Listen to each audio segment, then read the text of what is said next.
Talking about economics with Steve Grumbine, political, economic, and social justice activist and a founder of Real Progressives and Real Progress in Action. We'll be back with him in a minute. You're listening to Faultlines with Thomas and Stranahan. Be right back.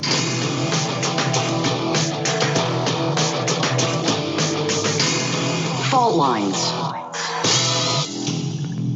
And we're back. You're listening to Faultlines with Thomas and Stranahan. And our guest for this segment and the next, Steve Grumbine.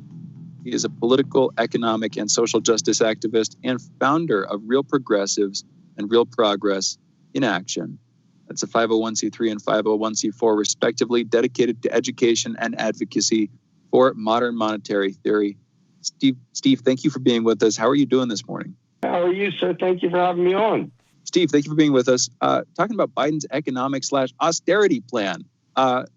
That's your insertion there. I'll leave it to you. What is the deal with his plan here? What would this bode for Americans, and how specifically in light of the pandemic? How well do you think this is going to serve the people if he gets elected? I've got some really mixed feelings here. I am, this is Steve, myself as just a human being, not speaking on behalf of any organization. I don't like Joe Biden. I don't like the way he thinks. I don't like his history. I don't like his policy space, et cetera. However, that said, I do know a lot of the people that are trying desperately to work their way into the administration, and their goals are not to be friendly with Biden so much as it is to infiltrate as progressives and make their mark, even in an environment where they don't feel like they have a great opportunity to make an impact. So I want to say, I see Ellen Omar come out and say that she really does believe Biden's going to bank left and all this stuff. I have no evidence whatsoever. In fact, all the evidence to the contrary. My thoughts are, if you go by 47 years of Biden history is very clear. It's austerity. It's reducing spending. It's putting people in debt, private debt, et cetera. I believe that there has been some cultural change in the United States. I believe the pandemic itself has fundamentally changed the way a lot of people think in terms of government benefits, government spending, et cetera. So, all indications are that Joe Biden has rejected the socialist label, rejected the social spending label. And yet at the same time, people that I know and, respect seem to believe that there's a chance this old codger is going to try and make a name for himself and be remembered for something other than having spending. So, you know what? It really is a bit of a crapshoot right now. I hate to say it. Biden hasn't offered anything. I mean, I guess I look at this and say, could they influence Obama? Could they influence Bill Clinton? No. Right? So, this has been 40-something years. And they're just coming up with a new argument to try to get people to bite. I mean, for example, AOC, Ilhan, all of these people part of the squad and everything else. Do you honestly believe that they would ever tell you to not vote for any random Democrat that's elected? I mean, is there any Democrat? If Joe Manchin became the presidential contender, would AOC come out and say, don't vote for Joe Manchin?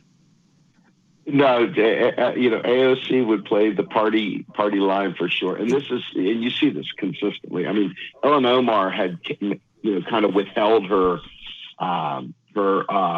support at first for Biden. And, literally was one of the few that had kind of held out. And you see she's kind of been brought in, to heel, so to speak, as they say. And I think that overall that, unfortunately, this is what you see. You see Democrats literally defend Democrats. Democrats literally, no matter what, they could be eating babies. Right. But that's kind of my point, Steve. If under this model, Joe Biden has a 47-year record. Everybody knows who Joe Biden is. And Joe Biden has spent his time bringing in Republicans onto the DNC stage, some of which took swipes at AOC. They spent the entire primary doing everything they can to stop Sanders, even going so far as to say, we're willing to lose it to Trump if it means stopping Sanders, meaning all of them were willing to rip it from Sanders' hands at the convention if necessary. I mean, called sexist, racist, bigoted. Elizabeth Warren say, well, you're uniquely violent. I mean, these are the things that the party pretty much identified and associated with Sanders. And then for his supporters, to the tune of like 70 or 80% to turn around and back the party. This is after getting 88% of the party to back Medicare for all. I guess my point is, if you win the policy argument across the board, and you win the policy argument even to the tune of like 70-something% of people saying they wanted to expand Social Security or elimination of student debt or Medicare for all, you get massive numbers in the party, and they still tell you to kick rocks. What I'm asking is how? Where? Is the leverage? Where is the pressure that lefties are saying they're going to have in a Biden administration if they can't even push him during the election? Meaning, if you can't push Biden with 88% support for Medicare for all, and he still say, I'd veto it. If you can't push him for that, you can't push him for anything. That's my point. I don't disagree with you. I'm usually, and I am, like my personal affect is firebrand, the hell with Biden. That's where I stand. However, playing a little bit of devil's advocate, one of the things that I see happening is that the youth of today are not the same as the youth of yesterday. These people are politically aware. They are not willing to take an old white guy just telling them stupid stuff. And quite frankly, Joe Biden, as soon as he had an opportunity to show that he heard what was going on with Black Lives Matter, for example, first thing he says about the police shooting here in Philadelphia, very first thing he says is, hey, there's never a good time for looting or rioting with a tone-deaf SOB, right? And so you think to yourself, there's no way he's going to listen to progressives on fiscal policy. There's no way he's going to listen to progressives on bold programmatic changes. And he's even said nothing will fundamentally change. So I think the answer. I don't believe that anything's going to change. In fact, I think it's only going to get worse, quite frankly. I think that they're going to, quote unquote, fix what Trump destroyed, try to reduce the deficit. Once they start reducing the deficit, that's going to pinch the little people. It's going to hurt the very people that are claiming that this whole thing is going to help. And then simultaneously, the vote blues and all their downstream adherents are going to start gaslighting and bashing anyone that dares say anything against the reduction of the deficit. I think this is wash, rinse, repeat. There's no question about it. I'm just trying to give you a little bit of an insight because, quite frankly, you look at the stinky center, right? The stinky center of this country is neither Republican or Democrat. They're just very comfortable and they want to stay that way. Right. You kind of see them swing between the two parties. So the question becomes, let's say a hypothetical Sanders would have won this thing. Are we talking about watching the center Democrats, the center right Democrats swinging over to support Trump just to avoid the quote unquote socialists? It's a very real possibility. I really don't think that there's any kind of forward motion here. I really do believe this is a dead end.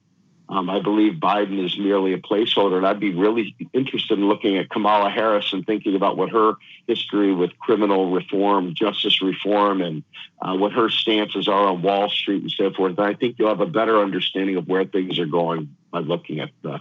I think Biden's just merely treading water until Harris takes the reins. Steve, we're actually we were just talking about infrastructure. On the other side of this break, we had a caller to Reef call in and talk about infrastructure. Biden has a $1.2 trillion land infrastructure plan, but I want to get your take. We could talk about his. We could talk about yours too. How important do you think that is? Looking at it from an economic perspective, do you think that's sort of one of the like top, like say it's a top three, something like this, one of the most important economic considerations in terms of a large addition to the budget over a longer term period? And then specifically, I'm curious, this isn't necessarily your area, but he's talking about a 10-year plan. I'm thinking if you can intensify it, if you can do it within a couple of years, that's especially on the other side of this crisis. If you shorten the time span and sort of raise expectations, and then you're able to follow through, and that's of course the big if, then you're potentially able to do a lot and really add a fillip, really add a quick boost to not just the economy, but our productive and research capacities. Anyway, more there. But Steve, what's your take? So you're absolutely right. Let me tell you, I believe infrastructure is one of the top, like super top priorities. Number one, infrastructure is usually something that garners bipartisan support, similar to the military. I mean, with better plus side, right? Our electric grid in this country is dilapidated. Our dams, levees, you name it, all of our infrastructure is just absolutely horrible. Our bridges, our roadways, many of the bridges are derated. These things need significant upgrades.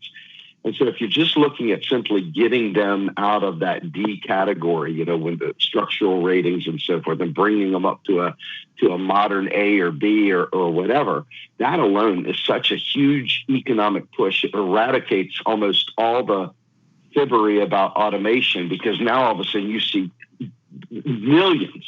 billions of blue-collar jobs supporting that infrastructure build. And yes, to crash that, to shrink that time frame, to do a really, really solid insertion into the economy, that would be a huge boom for all of us. So what I'm hoping to see is something like that. I would like to see significantly more than 1.2 trillion. I'm thinking somewhere in the neighborhood of 5 trillion.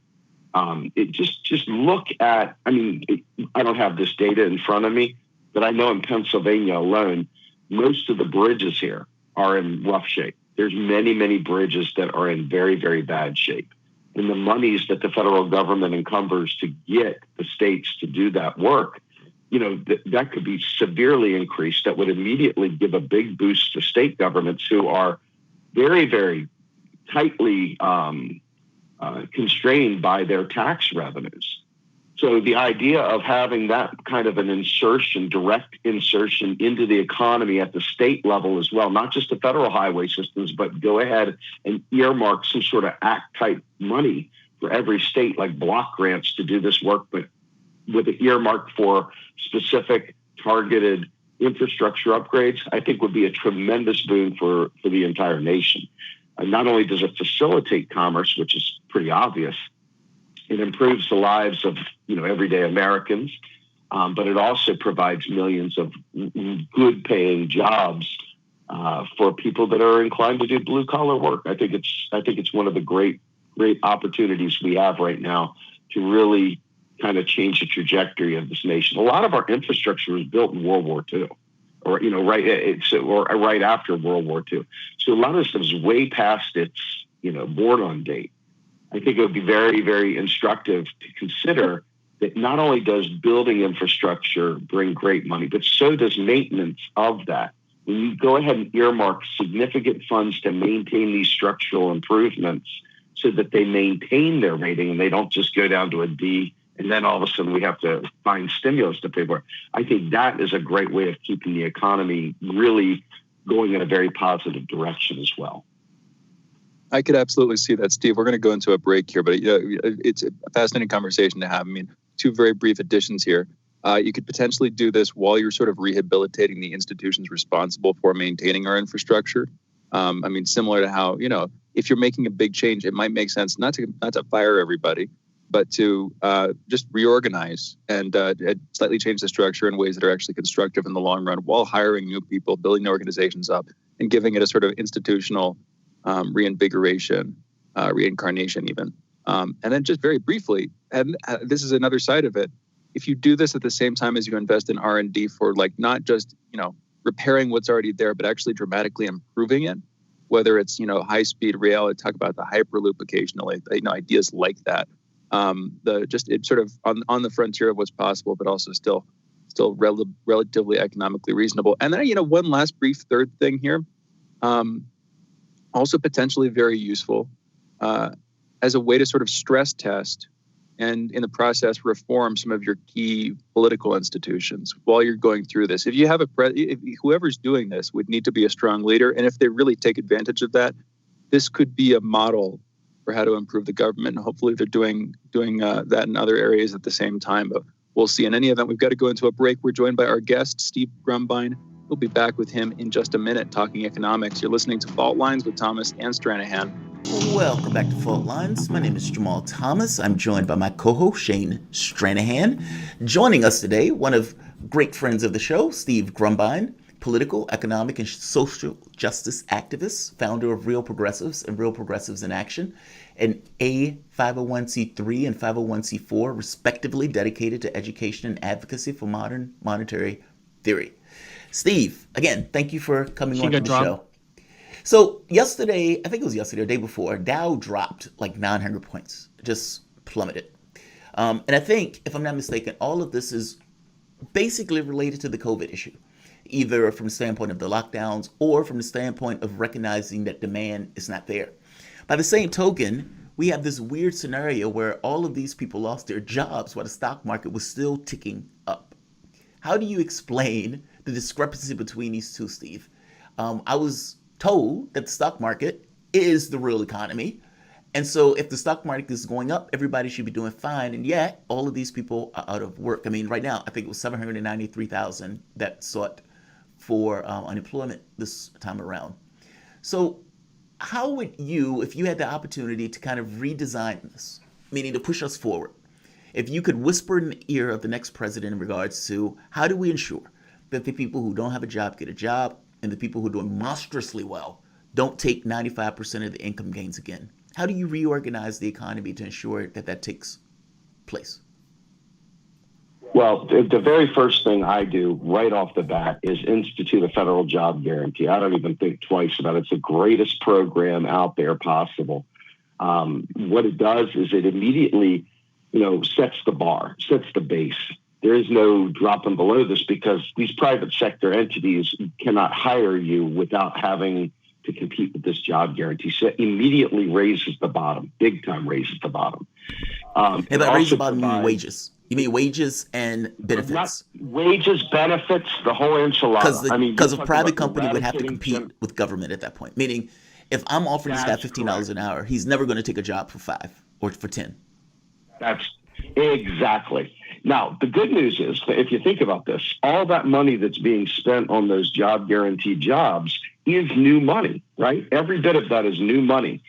So if you think about it in those terms, what you've got is a situation where, you've got a net infusion, you've got people working in their local communities, you've got great environmental impacts, because what do you have when you have people working in the local community? You have less traffic on the roads, you have less pollution. You also have greater job satisfaction, life satisfaction. You've got other moral, hazard relief, if you will, in terms of families suddenly no longer having the stigma of unemployment.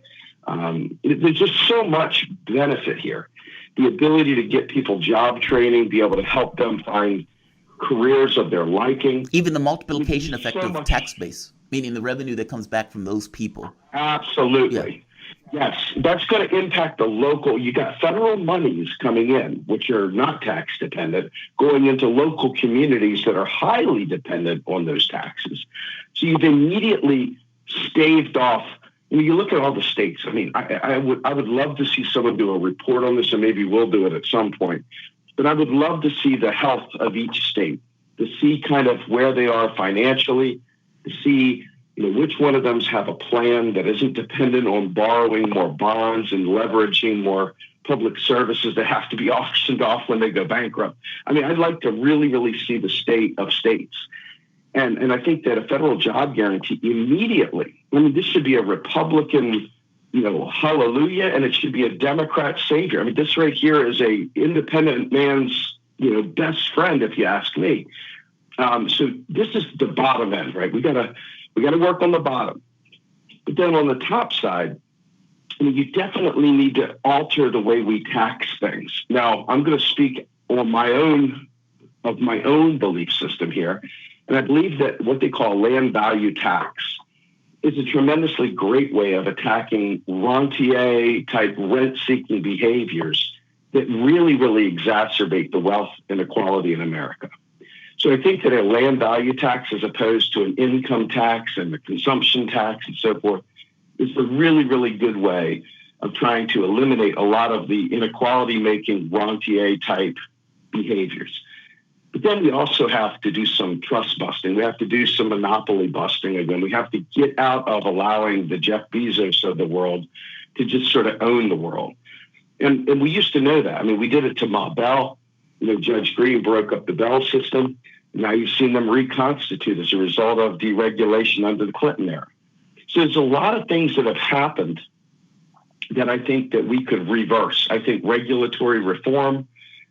We could also, one of the other important things, and I don't think we talk enough about this, is eradicating corruption.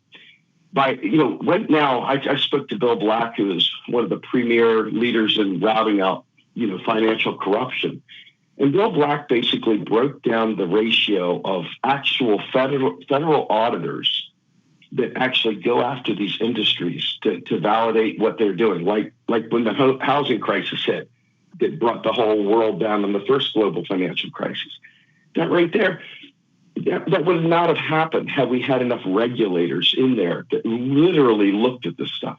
So there's a lot of corruption that can be done, routed out. There is the job guarantee that can lift the bottom. Obviously, I believe in a robust Green New Deal.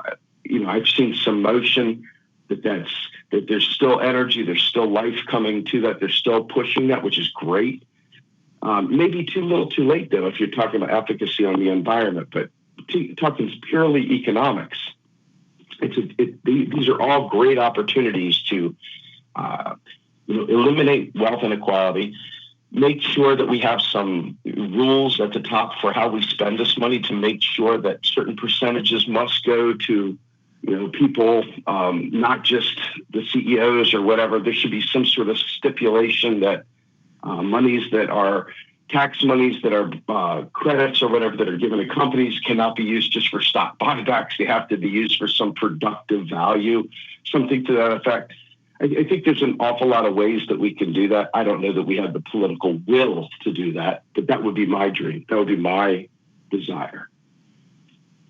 I think political will, in some cases, there's both ends. You have the public and then you have leadership. I think leadership is a big component that we've been lacking, definitely. And if, with the sort of breakdown in recreation, potentially of either the DNC or the RNC or both, just looking at it almost statistically in the long run in terms of the historical cycle of things, if you have a successful reform of one of those parties or the creation of another competing party that edges out that duopoly in some way, then you might have a space for leadership that would give the political will. You're giving a interesting overview of a bunch of different stuff there, most of which I agree with. Some things I could see implemented in different ways. And so you talk about a federal jobs guarantee, for instance, unless you have the corruption, which you did, bring up as one of these key things you can do, unless you have a way to route that corruption out of the system. I'm just worried about building up these sort of stagnant bureaucracy things. But that's a concern that obviously doesn't dominate.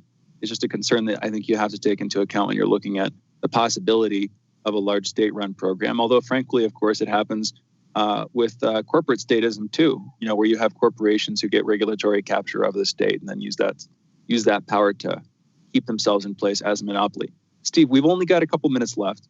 A bunch of stuff to respond to there. Love these conversations. I want to turn to the market, actually, specifically in light of the virus. It feels like Dow's been dropping over recent days, so that's definitely a shock to it. But it feels like, other than that, things have been oddly pacific in the stock market waters, considering the fact that we've gone through a serious economic contraction, apparently, the likes of which we haven't seen in potentially 80 some odd years, if not longer, 80, 90 years, if not longer than that at this point.